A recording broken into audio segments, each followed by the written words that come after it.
주진우 라이브.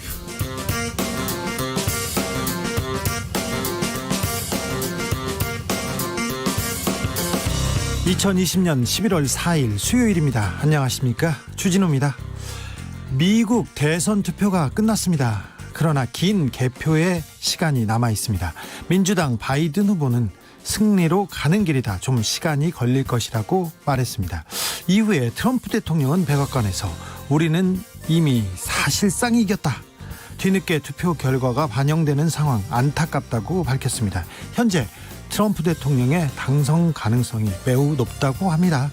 2020년 미국 대선, 미국 솔즈베리 대학교 남태현 정치학 교수께 이야기 나눠보겠습니다.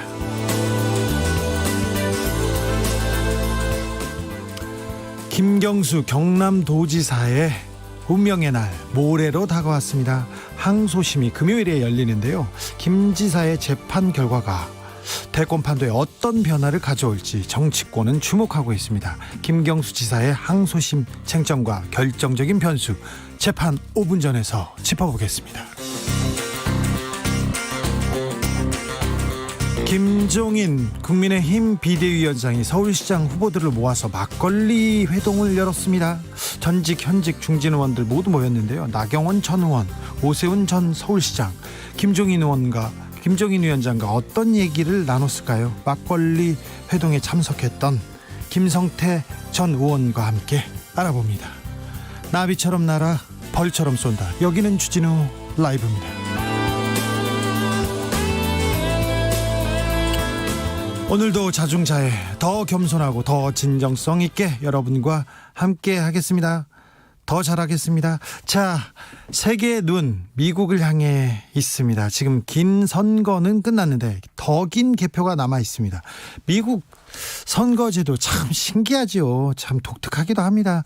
개표 상황 들어오는 대로 생방송에서 전해드리겠습니다. 어디서 함께 하고 계신지 응답해 주십시오. 샵 9730, 짧은 문자 50원, 긴 문자는 100원입니다. 콩으로 보내시면 무료입니다.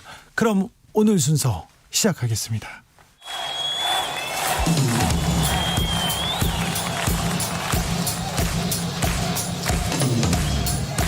매일 오후 5시 5분 주진우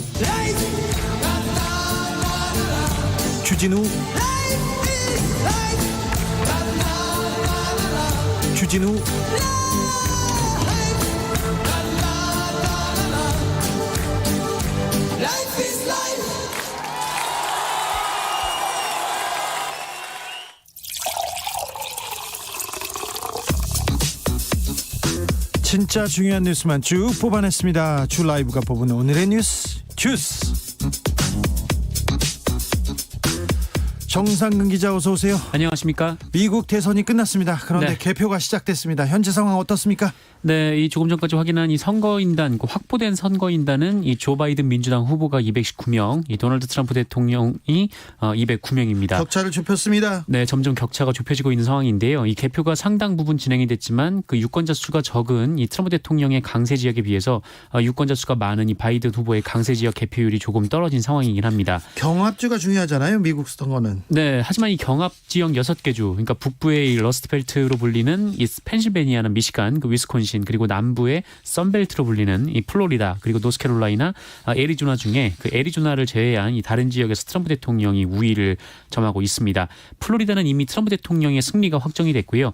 애리조나는 이 조 바이든 후보가 앞서고 있습니다. 조 바이든 후보 개표 중에 연설을 했어요. 그리고 트럼프 대통령도 또 입장을 밝혔고요. 네, 우리 시간으로 2시 40분쯤 이 조 바이든 민주당 후보가 이 집 앞에 몰려든 지지자들 앞에서 연설을 했습니다. 모든 투표가 반영될 때까지 기다릴 것이며 지금 상황에서 승복 선언을 하는 것은 적절하지 않다라고 말을 했습니다. 이어 이 개표 결과가 더 지연될 수 있을 거라 생각을 하지만 이 승리로 이끌어질 것이라고 굳건히 믿는다라면서 그 이유로 전례 없는 사전 투표율 때문이다라고 승리를 낙관했습니다. 예. 그리고 그 근거로 경합주 개표 상황을 언급하면서 애리조나에서 앞서고 있다라는 점을 들었는데요.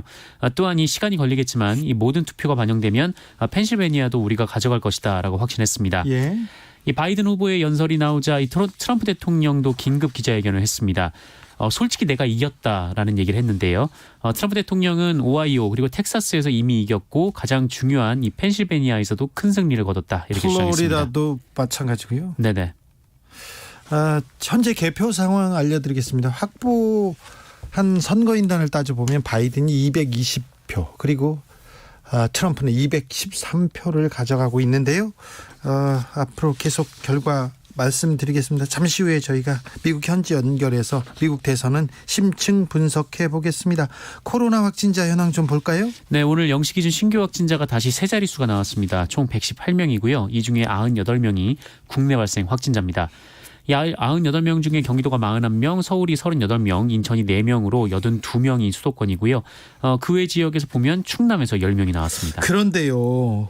고 이건희 회장 빈소가 있었던 삼성 서울병원에서 확진자가 나왔어요. 기자였죠? 네, 맞습니다. 이 방역 당국이 지난달 26일 이 서울 강남구 삼성 서울병원 장례식장 방문자에 대해서 코로나19 검사를 받아달라 이렇게 요청을 했습니다. 이날 삼성 서울병원 장례식장에는 지난달 25일 별세한 고 이건희 삼성그룹 회장의 빈소가 차려졌었는데 장례식장을 방문한 취재기자가 이 코로나19에 확진이 됐습니다. 예. 당시 장례식장 주변에는 그 이건희 회장의 별세 소식을 취재하기 위해서 그 언론사 기자 등 수십 명이 대기를 하고 있었고 가닥가닥 붙어 있잖아요. 네, 특히 뭐 취재 기자들이 그런데요. 예. 그리고 또 정재계를 비롯해서 문화예술체육계 인사들의 조문 행렬이 이어진 상황이었습니다. 예.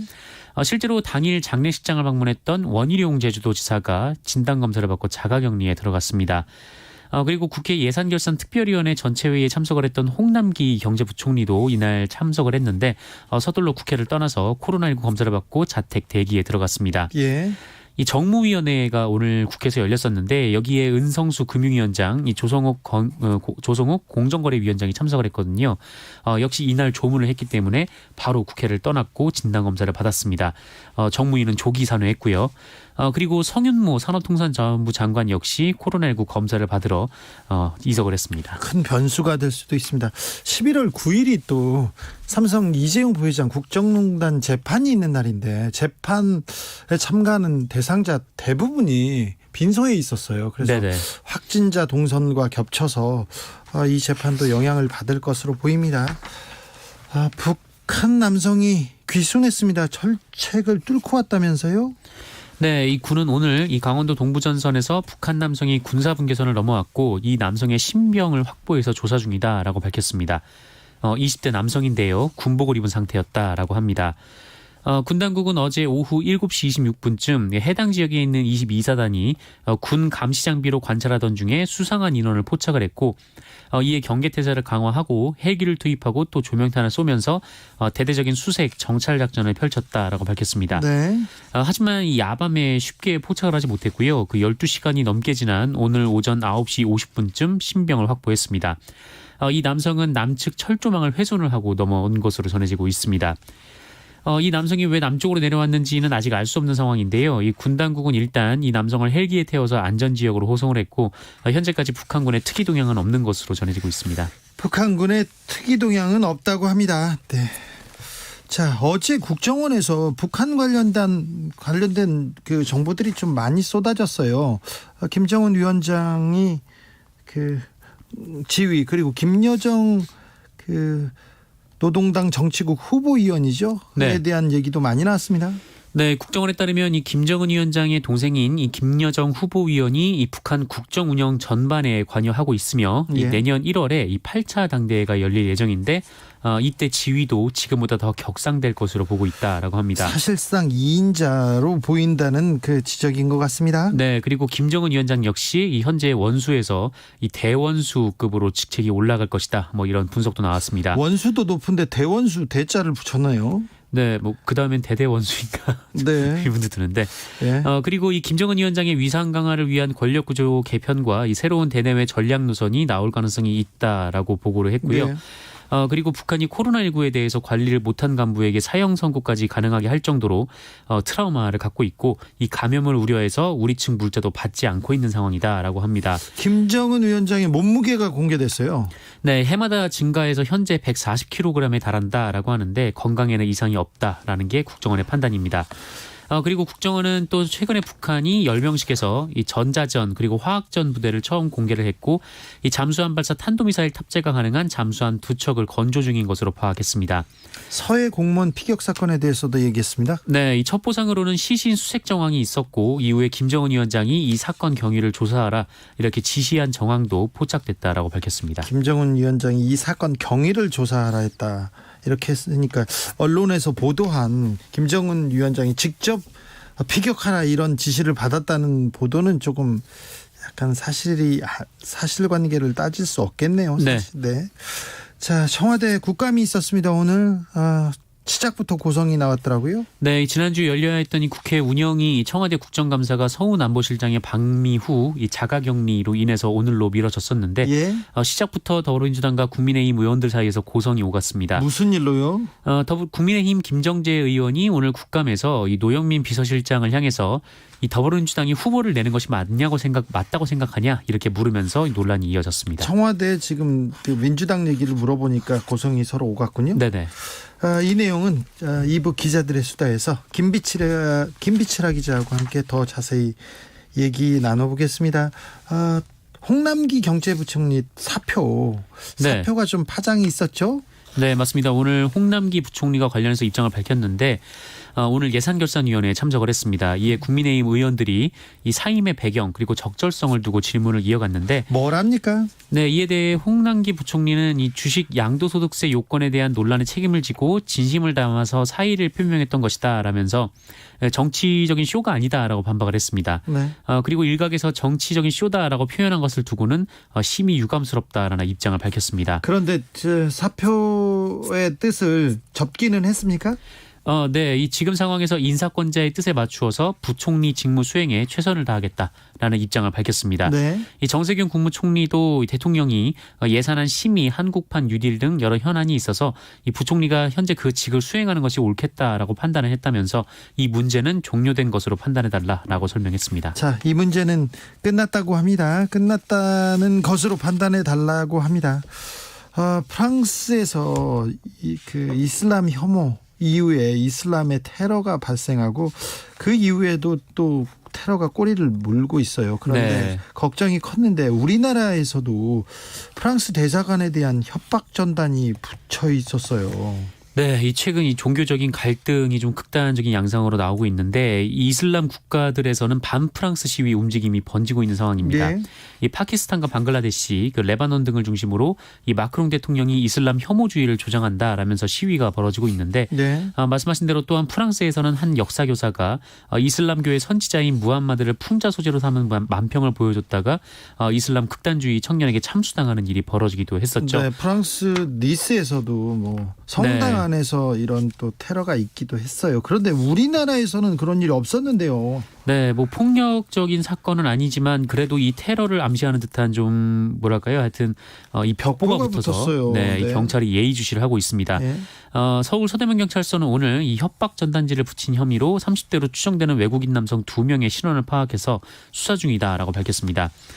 경찰에 따르면 이들은 지난 1일 오후 10시 30분쯤 이 서울 서대문구에 있는 이 주한 프랑스 대사관 담벼락에 전단 5장을 붙이고 달아났습니다.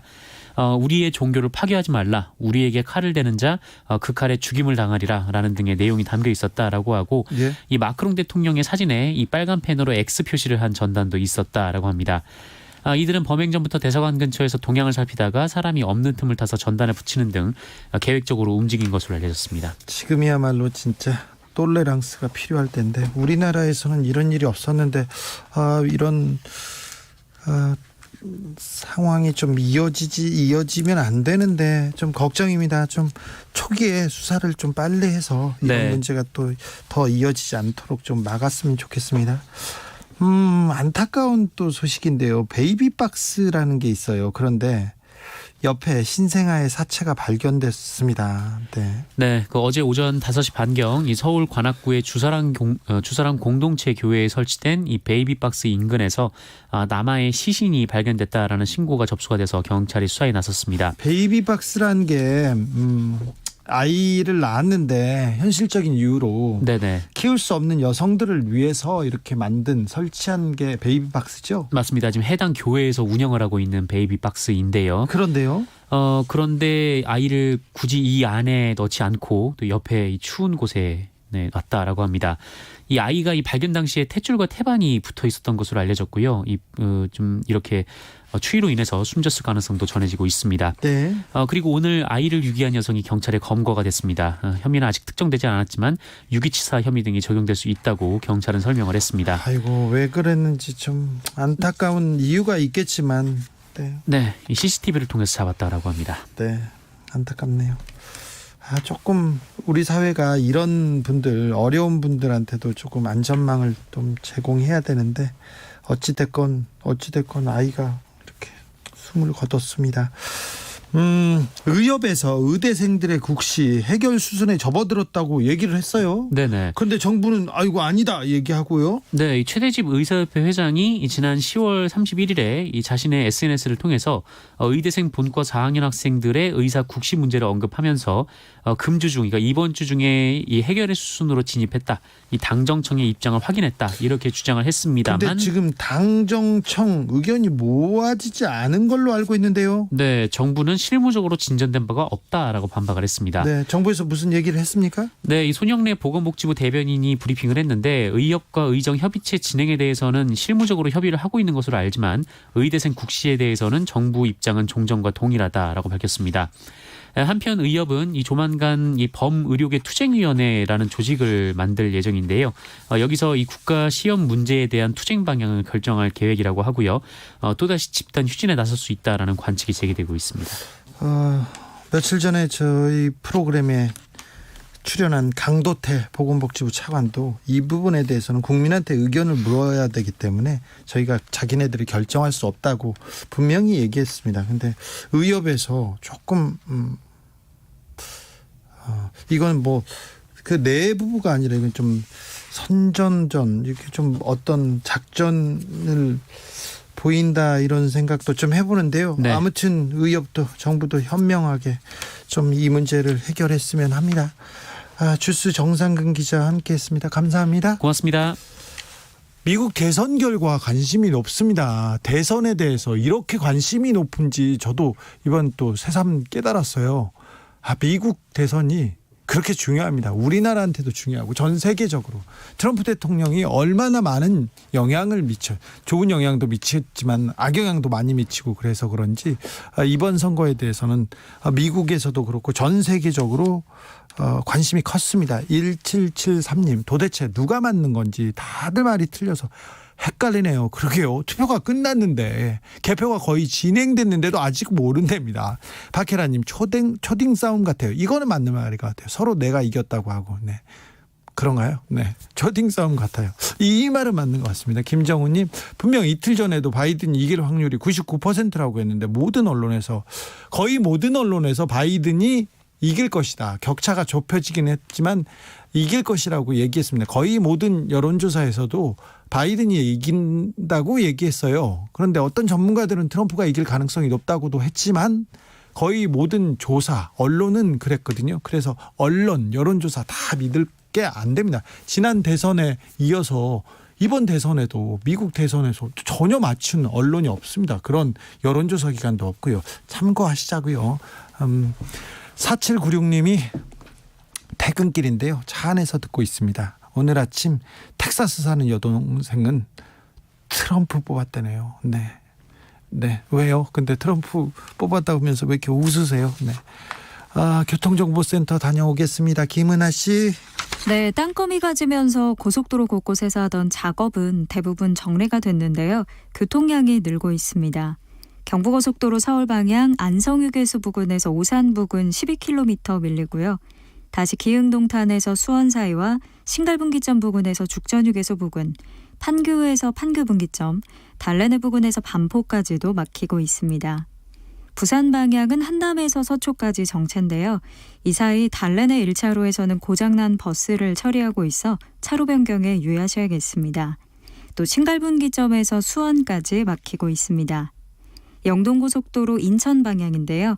양지에서 양지터널 사이와 신갈분기점 일대 밀리고요. 동서안 부근에서 동군포, 군자분기점에서 영동선 시점까지도 역시 제속도를 못 내고 있습니다. 서울시내 내부순환로 성수분기점 방향 기름 램프와 종암분기점 사이 고장난 차는 치워졌지만 일대에 정체가 남아 있습니다. KBS 교통정보센터였습니다.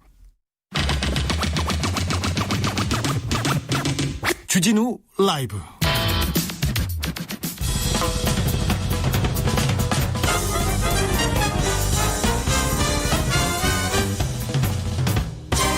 훅 인터뷰.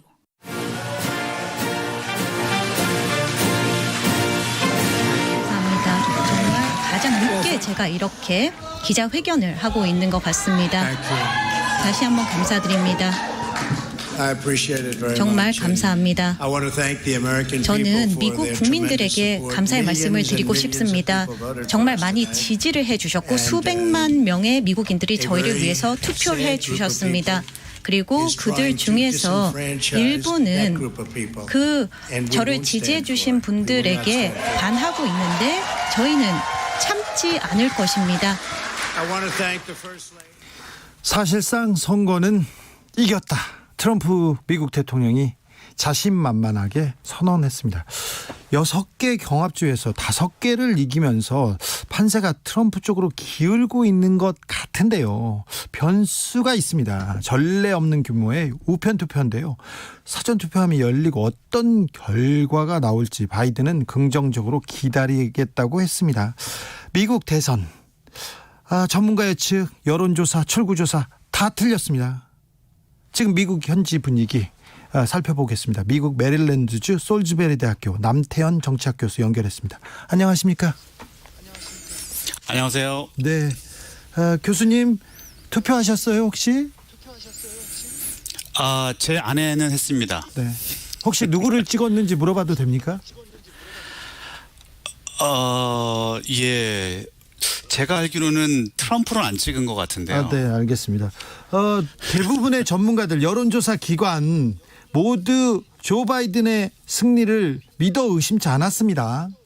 근데 경합주에서 트럼프 대통령이 예상외로 선전하고 있네요. 예, 뭐 선전은 하고 있는데요.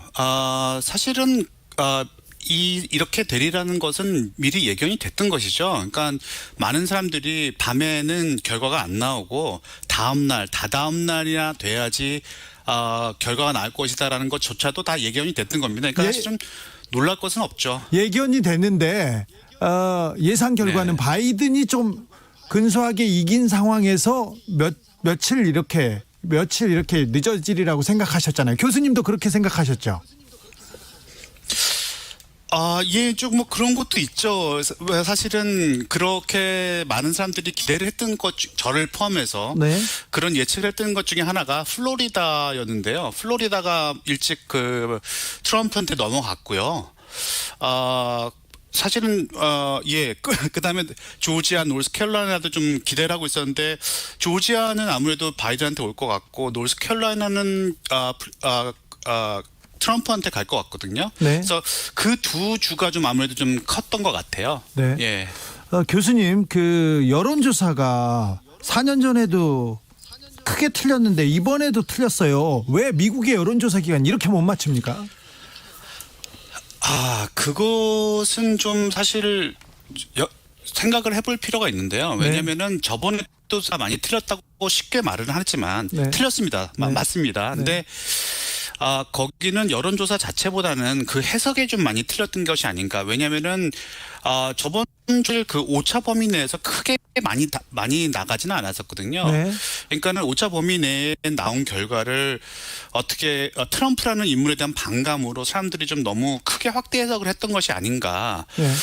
그런 면이 있고요. 또 저번에 그런 일이 있었기 때문에 요번에 그 표본에 그 백인 대학교를 가지 않은 백인 남성들을 표본을 많이 포함을 해서 많이 보완을 했다고 저는 알고 있거든요. 그래서 네, 뭐 당장은 좀 그래 보일지 몰라도 좀 길게 보면 내일이나 내일 모레를 더 지나고 가면 아무래도 좀 맞지 않을까 그런 생각을 해봅니다. 아, 그래요? 지금 트럼프가 거의 이긴 것처럼 지금 보도하고 있는데 바이든의 승리 가능성도 아직은 남아 있는 겁니까? 그럼요. 특히나 우선 펜실베니아가 아직 지금 제가 보고 있는데 74%밖에 개표를 안 했어요. 그리고 조지아도 지금 아직 92%가 되고 있는 지금 개표를 했는데 조지아도 어떻게 될지 모르거든요. 그러니까 조지아가 조셉 바이든한테 가고 펜실베니아가 가고 그리고 나서 지금 애리조나도 지금 아직 어떻게 될 거라고 결과가 나오진 않았지만 애리조나하고 네바다가 가게 되면 결과는 아직 모릅니다. 끝날 때까지 끝난 게 아직 아니죠. 펜실베니아에서 지금 거의 70만 표 차인데 그걸 따라잡을 수 있을까요? 조 바이든이? 네. 왜냐면은 조 바이든 측에서도 밝혔고요. 그다음에 언론에서도 밝혔지만 사전 투표를만 보면 조 바이든이 거의 6대1 정도로 앞서고 있다고 저는 들었어요. 네. 그러니까 그 표가 열리기 시작하면 바이든의 몰표가 가리라고 저는 적어도 펜실베니아에서는 몰표가 몰리지 않을까 나중에 막판에 그렇게 예상을 많이들 하고 있습니다. 교수님, 그럼 언제쯤 대선의 윤곽이 나올까요? 펜실베니아하고 지금 위스콘신이 굉장히 지금 사실 미시간 요거 한 3주 위스콘신, 미시간, 그다음에 펜실베니아가 경합주인데요.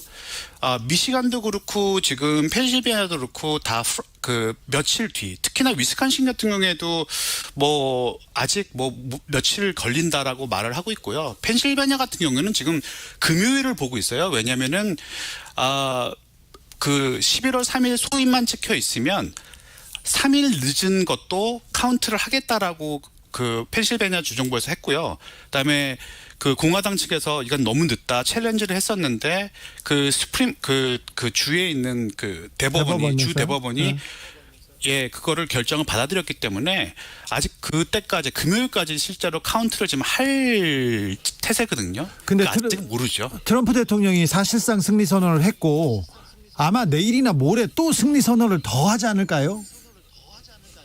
그래서 그거는 네네. 그래서 이 결과를 그냥 고착시키려고 할 거고요. 그거에 대한 스터디도 많이 저는 했다고 알고 있습니다. 지금 이렇게 되리라는 것, 그 다음에 트럼프가 승리 선언을 할지도 모른다는 것, 그 다음에 트럼프가 또 지금 말씀하신 대로 무슨 짓을 어떤 것을 할지도 모르지만 이거를 무시를 하고 정치적인 선언을 해버리고 그럼으로써 정치 위기를 더 낮게 하고 그 정치 위기를 이용을 해서 정치 권력을 계속 쥘 그런 시도를 할 거라는 것도 사실은 예견 했던 바거든요. 네. 그래서 제가 알기로는 바이든 측에서 거기에 대한 대비도 많이 했다고 저는 들었어요. 대선 앞두고 백화점 앞에 나무판으로 이렇게 덧대는 모습을 보고 굉장히 충격받았어요. 총이 많이 팔린다는 것도 그렇고요. 총기를 들고 시위하는 모습도 그렇고 혼란, 폭동, 소요 사태 걱정했는데 지금 우려하던 소요 사태는 없는 것 같습니다. 없지요. 그 너무 다행이고요. 하지만 또 저도 내심 너무 다행으로 생각하고 있습니다. 하지만 또 이게 지금 말씀하신 대로 지금 주 기자님이 말씀하신 대로 만약에 트럼프 대통령이 이런 선언을 계속 되풀이해서 하고 그러다가 금요일 날 펜실베니아에서 이제 다 100% 투표를 했는데 거기서 바이든이 승리를 하고 그다음에 전체적으로 바이든이 끝난다면 그리고 나서 그러니까 이번 주말에 또 만약에 그렇게 된다면 이번 주말에 좀 정치적인 위기가 오지 않을까 저는 그렇게 생각을 하고 그렇게 점쳐볼 수도 있습니다. 이번 주말까지요? 아무튼 펜실베니아, 미시간에서 모두 트럼프 대통령이 앞서가고 있습니다. 뒤집힐 가능성도 있다는 말씀이죠, 교수님? 네네, 물론입니다. 네, 바람이 아니고 그냥 그럴 가능성이 있다는 거죠? 아니요. 지금 제가 아까도 말씀드렸지만 이렇게 되리라. 네. 그러니까 선거 당일날 개표는 트럼프가 앞서고 그 이후에는 트럼프의 그 격차가 좁아지면서 역전되는. 바이든이 앞서 나가리라는 것이 예상이 됐던 것인지요. 네. 네네. 자, 이번 대선에서 유권자들의 마음을 얻은 가장 중요한 판단 기준이 뭐라고 보십니까? 이번 대선에서 시대 정신을 좀 보실 수 있었을 텐데요. 그것은 제가 보기에는 아무래도 그 두 시대 정신의 충돌이라고 저는 생각을 해요. 그것은 그러니까 한편에 트럼프는 굉장히 화가 나 있는 상태고요. 근데 그 화가 나 있는 것이 여러 가지가 있는데 그 중에 하나라면 뭐 그 주류 엘리트에 대한 반감이 있고요. 그다음에 왜냐하면은 그 미국이 중산층이 무너지고 있고 그들이 느끼기에는 민주당이나 사실 공화당이나 별 차이가 없는 것이죠. 뭐 자기들을 돌봐주지 않는 건 옛날에 조선시대 노론이나 소론이가 뭐 그냥 뭐 논쟁만 하고 사람들의 삶을 안 한 것처럼 그렇게 느끼는 그런 어떤 거기서는 화가 나 있는 상태고요. 그 덕분에 이제 그 트럼프 지지자들은 트럼프와 자기를 굉장히 동일시를 해요. 그리고 어떤 그 사회 주류의 담론이라든지 뭐 변화에 대해서 굉장히 화가 나 있는 어떤 약간 어떻게 뭐 굳이 따지자면 그 과거를 애착을 많이 보이고 있는 옛날의 미국에 대한 과거 애착을 많이 보이고 있는 그런 담론이 하나가 있고요. 그다음에 지금 요 올해 여러 가지로 뭐 여러 가지 일이 있었죠. 다 아시겠지만 뭐 블랙 라이브스 매터 무브먼트라든지 코로나도 캘리포니아 있었죠. 산불이라든지 네.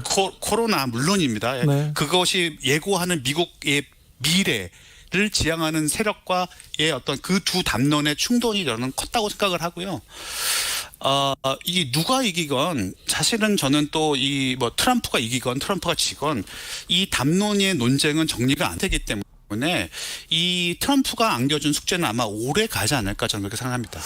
트럼프가 대통령이 되어도 삶이 크게 바뀌진 않았던 것 같은데요. 그리고 무엇보다도 코로나 방역에 이렇게 실패했는데 어떻게 트럼프 지지자들은 이렇게 공고한 건지 좀 이해가 안 되는 측면도 있습니다.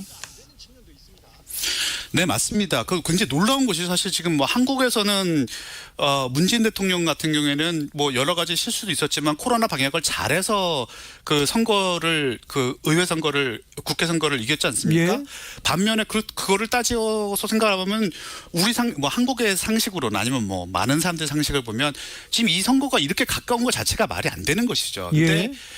그것은 역설적으로 보면 제가 아까 말씀드렸던 그 트럼프 지지자들이 갖고 있는 어떤 분노라든지 그 사람들이 갖고 있는 걱정, 그 사람들이 갖고 있는 불안감이 얼마나 큰 것인가, 그리고 그것이 나타내는 미국 구조적인 문제가 얼마나 깊은 것인가를 저는 반증한다 생각을 해요. 네. 그래서 제가 말씀드린 것처럼 이게 지금 선거 결과가 물론 뭐 문제입니다만은 이 선거 결과를 이 과정에 보여주는 이 문제들, 이것이 던지는 숙제는 미국만의 숙제가 아니고 여러 나라, 한국을 포함해서요. 그 우리들 다의 숙제가 아닐까 저는 그런 생각을 합니다. 바이든 후보의 당선 가능성도 아직 열어두셨기 때문에 이것도 얘기해봐야겠는데 바이든의 국정철학, 바이든이 대통령 되면 뭘 해주겠다, 이게 뭘 바뀌겠다 이런 비전을 좀 던졌을 텐데요. 네, 일단 뭐 바이든을 지지하는 사람들, 이 바라는 것은요, 사실은, 이번 선거는 이 트럼프가 계속 만들어내고 있는 혼란, 트럼프가 만들어내고 있는 이 뭐랄까요, 이 어이없음, 이것을 좀 끝내자. 그렇죠. 이 좀 정상적인 대통령으로 좀 돌아가 보자라는 게 굉장히 크고요, 사실은요. 예, 트럼프 보기 싫다. 그 다음에, 네. 그렇죠. 예, 그런 게 굉장히 크고요. 그 다음에 이쪽에서 바라는 것 중에 하나는, 블랙 라이브스 매터 무브먼트에서 나왔지만 이거 사실은 그게 웨이크업 콜이었거든요. 그러니까 이 레이스 문제가, 인종 문제가, 그다음 인종 문제와 관련된 여러 가지 백인들의 어떤 우월감, 그다음에 경찰들에 대한 경찰의 폭력이라든지 이런 문제가 굉장히 많이 도드라졌던 한 해였거든요. 2020년이. 물론 뭐 코로나 바이러스도 있지만. 그런 면에서 미국 사람들이 이게 오바마 대통령이 돼요. 오바마 대통령이 8년을 보냈다고 해서 우리의 옛날의 그 원죄가 지워진 것이 아니구나라는 것에 대해서 많은 생각을 하게 됐고요. 그거에 대한 어떤 해결을 제 생각에는 좀 바라는 열망이 큰 게 여러 가지 요인 중에 하나가 아닐까 저는 생각을 합니다. 미국에서 정치학 가르치고 계신데요. 네, 노론소론해서 제가 좀 놀랐습니다. 메릴랜드에서 갑자기. 그런데 미국 청년들한테, 미국 대학생들의 청년들한테 트럼프는 어떤 의미입니까? 어떤 존재입니까? 여러 면에서 트럼프는 이 학생들이 갖고, 특히나 제가 많이 대하는 학생들이 보면 이 정치 문제에 대해서 관심을 많이 가지게 만드는 사람이라고 저는 생각합니다. 순기능 많이 있네요. 어느 쪽으로 오나요? 네. 그렇죠. 근데 예, 한편으로 트럼프 지지자대로 예. 이 사람들도 이게 이런 식으로 발언을 해도, 이런 식의 어떤 접근해도 괜찮은 거구나. 그다음에 그런 어떤 공화당에 많이 활동을 하게 됐고요. 또 반면에 트럼프를 지지하지 않는 학생들, 특히나 흑인 학생들 같은, 젊은 청년들 같은 경우에는 또 이 반감으로 인해서 굉장히 정치적으로 액티브하게 됐고요. 그런 면에서 뭐 순기능이라고 말씀하셨는데, 네, 뭐 어떻게 보면 순기능일 수도 있겠네요. 그런 면에서 굉장히 큰 공헌이 아닌 공헌을 했다고 할까요? 네. 그렇게 볼 수 있을 것 같습니다. 윤석열 검찰총장도 검찰개혁을 위해서 굉장히 힘쓰셨어요. 네, 그런 기능도 있습니다. 트럼프 대통령이 미국뿐만 아니라 전 세계 민주주의에 위협이 된다, 이런 지적도 있습니다. 그런데 좀 파격적인 방법으로 북한 문제는 해결할 수 있겠다는 그런 가능성도 있다. 그렇게 해결할 수 있는 유일한 사람이라는 점에서 우리나라 사람들, 특별히 정치인들이 트럼프에 대한 기대가 있습니다. 남북 문제에 대해서. 이 점은 어떻게 읽어야 될까요? 저는 좀 생각이 다릅니다. 왜냐면은 트럼프가 요번에 뭐 책도 여러 권 나왔고요. 그다음에 트럼프 행보를 봐도 그렇고, 사실 트럼프가 한 게 별로 없어요. 아, 그래요? 그 사람이 한 것은 자기와 김정은이와의 교류, 예. 김정은 위원장과의 교류를 과시를 하고, 그 과시를 하기 위한 어떻게 쇼를 몇 개를 한 것일 뿐이죠. 네. 미국 정부, 그 전에 정부와 트럼프의 그 앞에 초기를 봐도 어차피 미국 정부가 원하는 것은 북한이 그 핵무기를 포기하는 것이죠. 그러니까 그 기조는 사실은 변한 게 없습니다. 그런 면에서 저는 물론 뭐 만나고 이런 것 자체가 뭐 굉장히 놀라운 것이기도 하고 하지만, 거기서 한 발자국도 더 나가지 못했다는 것은 결국에는 트럼프가 됐건 뭐 트럼프 아들이 됐건 뭐 트럼프 딸이 됐건 누가 와서 어떤 행보를 하더라도 기본적인 어떤 구조적인 틀을 깰 수는 없지 않을까. 네. 그런 면에서 사실은 좀 저는 그렇게 큰 기대는, 제가 생각한 기대를 하는 거는 좀 무리가 아닐까, 저는 그런 생각을 합니다. 그럼 우리는 어떻게 해요? 좀 좋은 얘기도 좀 해주세요. 트럼프에 대해서. 트럼프 대통령이 참 북한 문제는 풀 거라는 이런 기대가 있는데, 이건 좀 어려운 것 같고요. 그래도 또 우리한테 좀 던져주는 좀 좋은 기능이 있을 것 같은데요. 그렇게 어렵습니까? 그렇게 말하기 어렵습니까? 예, 네. 그것은 딱히 생각하면 주한미군의 문제도 그렇고요. 네, 알겠습니다. 네, 예. 교수님, 오하이오에서도 트럼프가 승리했다는 속보 들어왔습니다. 지금 한국 언론에서는 트럼프가 승리했다, 굳어지는 모양새다, 이렇게 보도하고 있는데, 현지 언론도 그렇게 봅니까? 글쎄요. 아니요. 저는 그렇게 뉴욕타임스도 그렇고 워싱턴 포스트도 그렇고 아직까지 그렇게 많이 나가고 있지 않는데, 제 생각에는 좀 한국 언론이 만약에 그렇게 보도를 했다면 좀 앞서가고 있는 게 아닌가 싶은데요. 왜냐하면 한국 언론은 지금 당장 보이게, 네, 한국 언론은 분석하고 뭐 심층 취재하기보다는 외국 언론을 그대로 갖다 쓰는 경향이 있기 때문에 미국 언론도 그렇게 보도하고 있는 거 아닙니까? 그렇지 않습니까? 예, 저는 아직까지 그렇게까지 단정적으로 말하고 있다라는 인상을 받지는 못하고 있습니다. 물론 뭐 제가 보고 있는 뉴스 소스가 좀 한정되어 있긴 한데요. 네.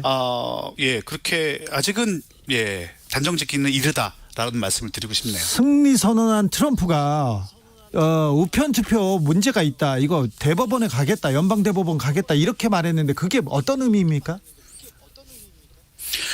그 투표가 지금 당장 트럼프 대통령은 지금 끝내자 당장 지금 네. 뭐 벌써 결과가 나오니까 당장 끝내고 그 사전 투표했던 것들 메일 투표한 것은 카운트하지 말자라고 말을 하고 있고 그것을 끝내기 위해서 뭐 여러 가지 노력을 하겠다 뭐 이렇게 말하고 하고 있는데요.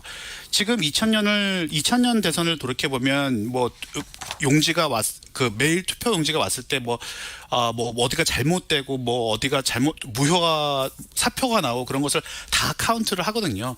근데 그런 카운트 하는데 시간이 많이 걸릴 거고 그거를 끝내자라는 것을 그 당시에는 그렇게 대법원을 통해서 압력을 넣어서 알고였죠. 그 당시에는 알고가 결국에 그 승복을 했었죠. 네, 부시 대통령한테. 그렇죠.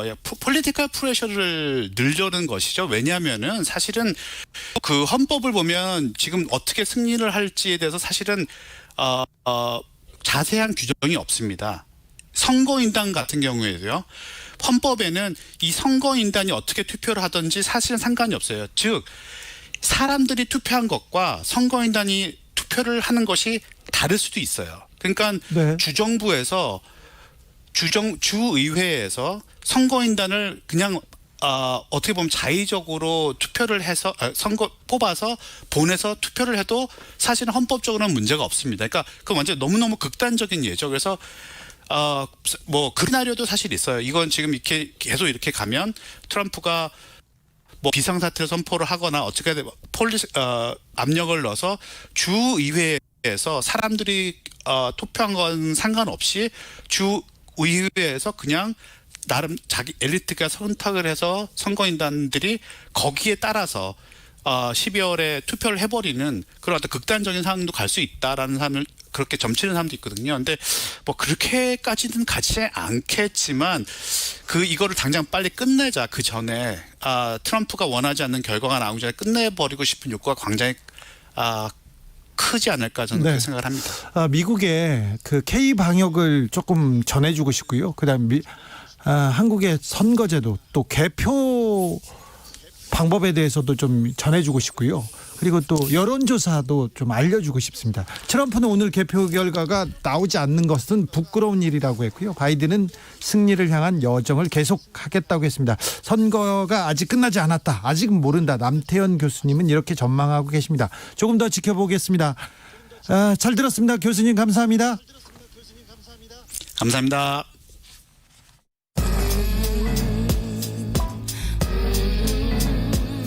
나비처럼 날아 벌처럼 쏜다. 주진우 라이브.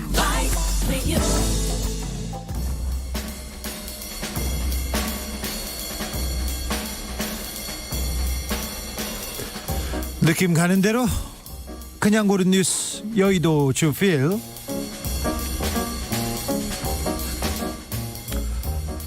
태영호, 김정은 바이든 당선 예상하고 있다. 이유는 머니투데이 기사인데요.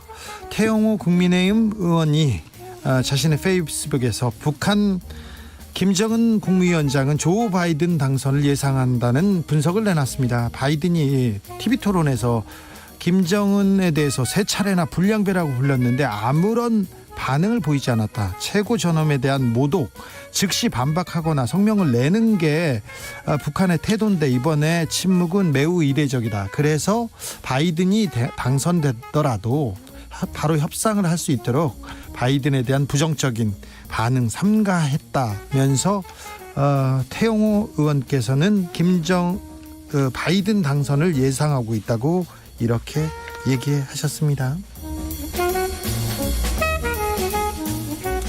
여친에게 프로포폴 투약했다가 사망. 성형외과 원장 집유. 연합뉴스 기사입니다. 불면증으로 잠들지 못한 애인에게요. 애인이 그 프로포폴을 놔달라고 했나 봐요. 그래서 애인한테 프로포폴을 투약했는데 사망에 이르렀습니다.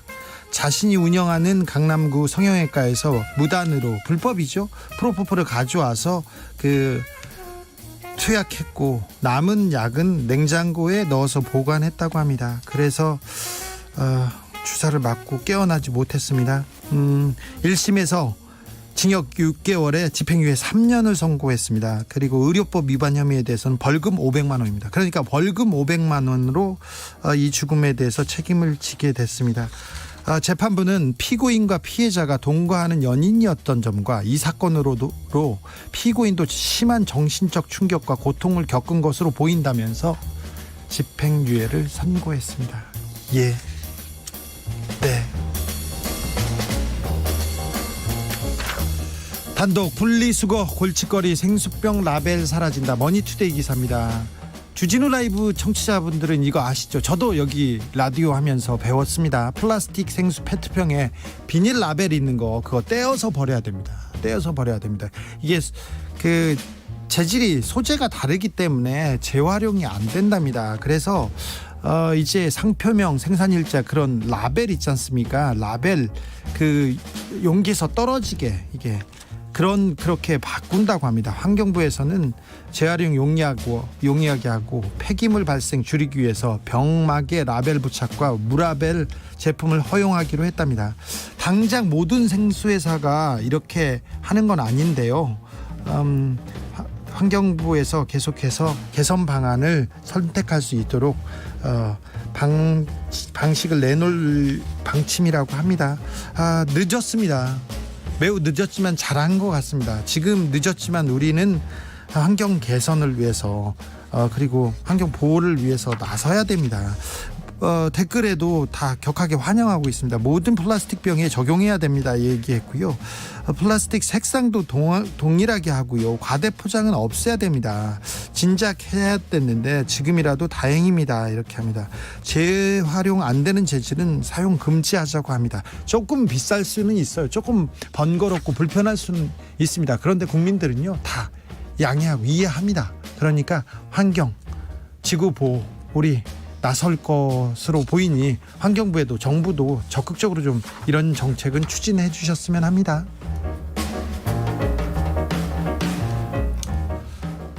지인 사칭 메신저 피싱 올 들어 25% 급증. 한겨레 기사인데요. 특별히 최근 들어서 이런 메신저 피싱 돈 좀 보내줘요 하면서 이렇게 카톡이나 문자로 보내는 그런 피싱 많아졌답니다. 25% 늘었다니까 조심하십시오. 특별히 조심하셔야 됩니다. 요즘요.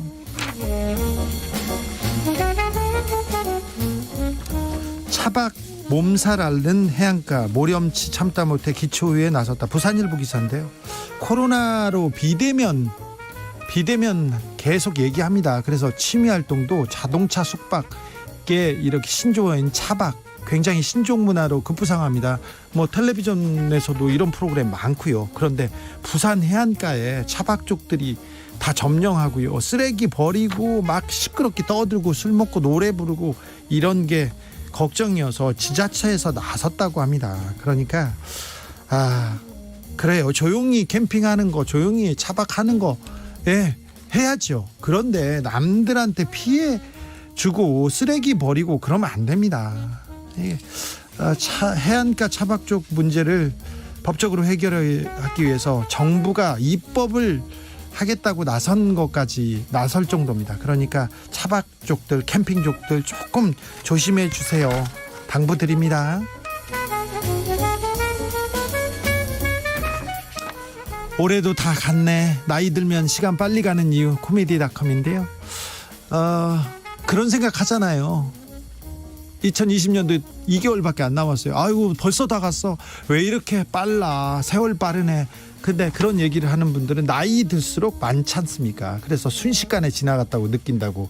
미국 대학연구팀에서 공동으로 연구를 했는데 나이 든 사람이 시간이 빨리 흐르는 이유에 대해서 연구했습니다. 이런 연구는 그전에도 있었어요. 그런데 연구 결과 시간의 가속도가 붙는 이유는 별개의 경험이 뭉쳐서 한 덩어리로 인식되기 때문이라고 합니다. 그러니까 어렸을 때는 공원에 가면 나무도 보고 나뭇잎도 보고 뭐 생전 처음 보니까 신기해서 파보고 흙도 파보고 그러는데 나이가 들면 그 공원에 대해서 잘 안 됩니다. 그래서 참신하고 새로운 일이 아니어서 공원 산책이 뭐 나무, 흙, 나뭇잎 다 기억 덩어리로 이렇게 인식된다고 합니다. 그래서 나이 들수록 일상의 많은 부분들이 덩어리가 돼서 단순화된답니다. 그래서 매 순간 가치를 좀 더 부여하고 다양한 경험을 하려는 시도를 하면 시간이 조금 덜 갈 수 있다는 미국 대학의 연구 결과입니다. 댓글에서 나이 들면 생활이 단조로워요. 그래서 시간이 빨리 가요. 그러니까 젊었을 때 다른 연인들, 다른 일상들 매일매일 기다리고 있으니 열심히 살아야 해요. 이렇게 얘기합니다. 잘 읽고 보니까 부지런히 살라는 얘기네요. 이렇게 얘기합니다. 네, 인생은 그렇죠. 크리스티나 아길레라의 파이터 들으면서 저는 잠시 쉬었다 6시에 돌아오겠습니다.